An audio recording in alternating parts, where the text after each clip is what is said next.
Тынч райондон Кенен участкасы менен үй издегендер барбы туугандар? 4 бөлмөлүү үй, жанында 2 бөлмө жаңы салынган временкасы, анан пекарный цехи, сарайы менен шашылыш түрдө сатууга чыкты туугандар.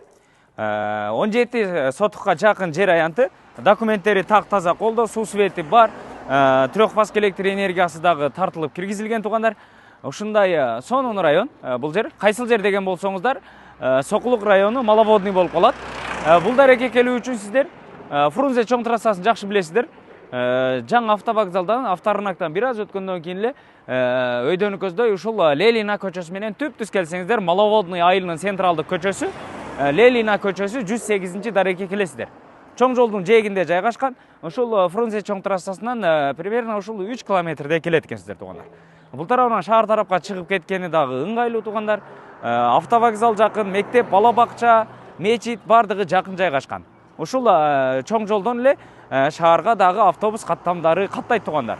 Эң негизгиси бардык документтери так таза колдо, туура 4 чарчы формадагы ушундай 17 сотукка жакын жер аянтында жайгашкан үй туугандар.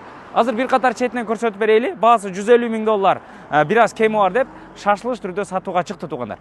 Көчө тарабына көрдүңүздөр, дарбаза калиткалары орнотулган. Дарбазадан киргенде эле бул жерине дагы бир 2 унааны токтотсоңуздар болот. Каласаңыздар төрдөгү воротага чейин узунунан унаалар токтотуп койсоңуздар болот экен туугандар. Бул жагында 4 бөлмөлүү үйү, толук жашоо шарты бар. Бул жагында 2 бөлмөлүү временкасы туугандар. Четинен сиздерге көрсөтүп баштайлы. Бул жагы көрдүңүздөр, үстү навес болгон, навестин асты дагы ушундай жасалган. Бул жагында кенен болгон тапчаны бар. Жайында жазында ушул жерде мына вентиляторду иштетип коюп, эс алып олтурсаңыздар болот. Бул жерде чай иче турган столдары дагы турат. Бул тарабы болсо сырткы ашкана деп койсо болот экен. Очоктору бардыгы жасалган, көрдүңүздөр, өтө сонун. Анан бул жагында чоң үйүн көрсөтөйлү, анан временкасын, андан ары пекарный цехин, сарайын дагы четинен көрсөтөбүз. Кире бериш жайына темир бурон эшиги коюлган. Бул жер болсо коридору туугандар. Көрдүңүздөр, бул тарабынан пластик терезеси коюлган. Бул жак жагы болсо жуунуучу бөлмө экен. Азыркы учурда эми жасап жаткан учуру ваннасын орнотуп, унитаздарын дагы жакынкы күндөрдө орнотот экен. Бул тарабы болсо коридору, бут кийимчиде турган тепкичтери турат, сырткы кийимдерди илген вешалкалары туугандар. Бул жагында болсо бир спальный бөлмөсү, 2 кишилик жумшак эмереңги чоң пластик терезеси коюлган туугандар. Бул тарабында болсо дагы кирме чыкма болгон 2 бөлмө. Бул тарабы болсо гардеробный, көрдүңүздөр, гардеробный шкафтары бардыгы орнотулган. Бул жер спальный бөлмөсү, 1 кишилик жумшак эмереги турат туугандар. Бул жак жагы болсо чакан болгон дагы бир спальный бөлмөсү. Бул жак жагынан пластик терезеси коюлган, күзгүсү турат, көрдүңүздөр, өтө сонун. Бул жак жагынан болсо 2 тараптан пластик терезеси коюлуптур туугандар. Анан туш тарапка кире турган болсок, бул жак жагы дагы бир спальный бөлмөсү. Мынакей. Күнбатыш тарабынан терезеси коюлган, пластик терезелери, кийим сала турган шкафтары. Анан жалпысынан бул ушул үйдүн полдору таза жыгаштан экен туугандар. Көрдүңүздөр, өтө сонун тынч район экен туугандар. Анан мына жерди дагы бир катар сиздерге көрсөтүп кетейин. Трехфаз электр энергиясы. Бул үйгө өзү документальный кирген болсо, мунусу жана пекарный цехке бул дагы документальный болуп кирген туугандар. Анан бул жак жагы временкасы туугандар. Временкасы дагы жаңы салынган, кире бериш жайына бурон эшиктери коюлган. Бул жер киргенде эле кенен болгон холл, ашкана катары колдонулат экен эми.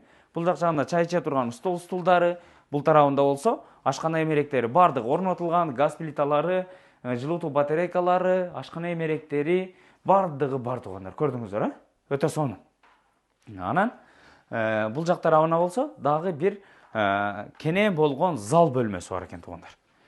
Мынакей. Бул жак жагы кенен болгон зал бөлмө. Мынакей. Чай иче турган стулда турат, 2 пластик терезеси коюлган. Бул тарабында ТВ зонасы, жумшак эмеректери, апапакай болгон обойлор жармаштырылган. Анан бул бурчта болсо кондиционер дагы орнотулган туугандар. Көрдүңүздөр? Ушундай кенен участкасы менен үй издеген дос туган тааныштар болсо, ушул видеону бөлүшүп коюңуздар. Өтө сонун экен. Кааласаңыздар бул жерде жери дагы кенен. Бул жагында бир чоң особняк салганы дагы бош орундугу бар. Бул жак тарабы болсо топкасы туугандар. Умный печка коюлуптур.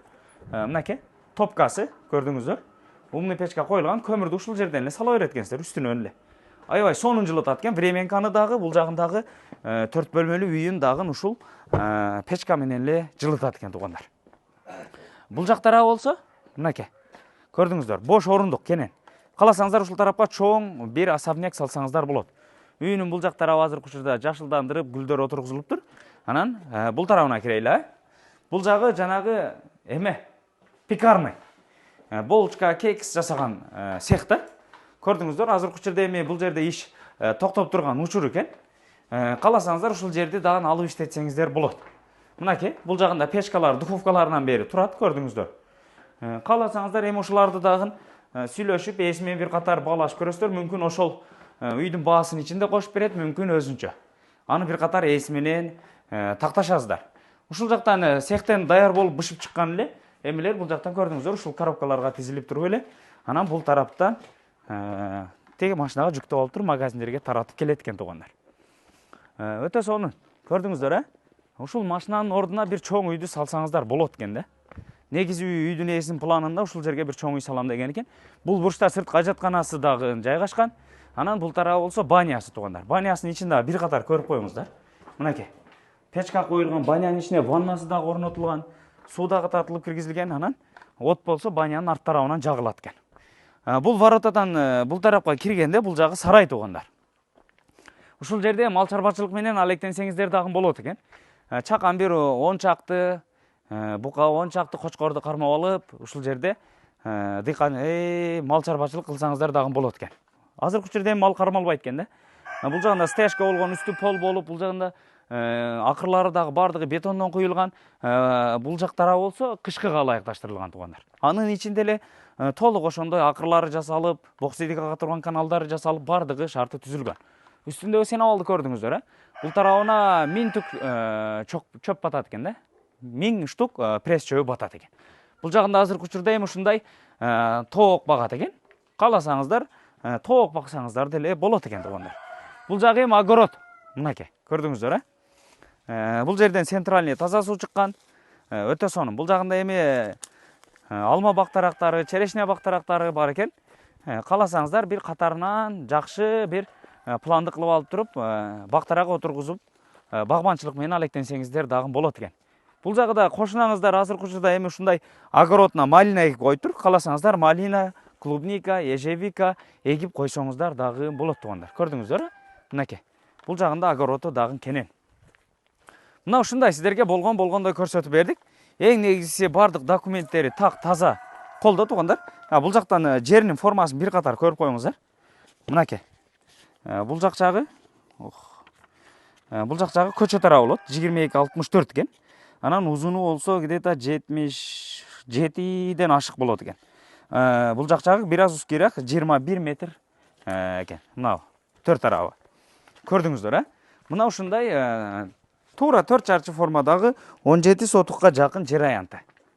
Баасын $150,000 кеми бар деп койду. Эгерде ушул сарай, ушул пекарный цех, банясы, үйү сиздерди кызыктырган болсо, экрандагы номерлерге түз эле чалып байланышып, келип көрүп, жаккан болсо баалашып алсаңыздар болот. Баасын $150,000 кеми бар деп сатууга койду туугандар. Сокулук району Маловодный айыл болуп калат. Фрунзе чоң трассасына 3 километр аралыкта жайгашкан примерно.